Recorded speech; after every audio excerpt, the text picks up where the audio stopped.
Pat Coleman from Veterans Memorial Field here in La Crosse, Wisconsin, where the University of Wisconsin-Whitewater, the two-time defending national champs, beat the University of Wisconsin-La Crosse by the score of 26-7. And this is my D3 report, my second one of the day. If you heard my earlier one, you got all the instructions as to how you guys can do these yourselves and get on D3football.com. Story here, Lavelle Coppage back in form here in the first game of the season, 21 carries for 108 yards and set out the fourth quarter as Whitewater got out to an early lead and held on, kind of cruised to the victory, even though they struggled a little bit in the red zone.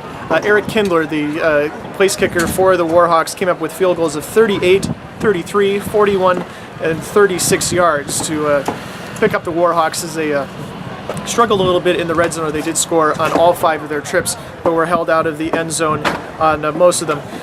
Lavelle Coppage with a 1-yard touchdown run in the first quarter made it 10-0.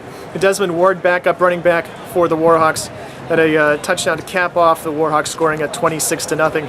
La Crosse was held to 7 of 17 passing. They got just 45 plays on the day, snaps, 119 total yards, and the Whitewater rushing defense down a little bit from last year here in the early going. Lee Lauders, the La Crosse starting running back, 15 carries for 89 yards, numbers you probably would not have seen out of an opposing running back on too many occasions last year.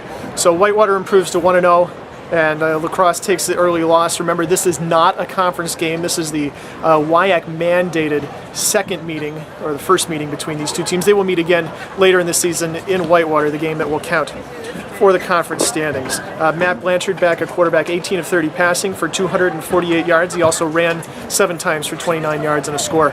Signing off from La Crosse, Wisconsin, and I know this will get on D3football.com.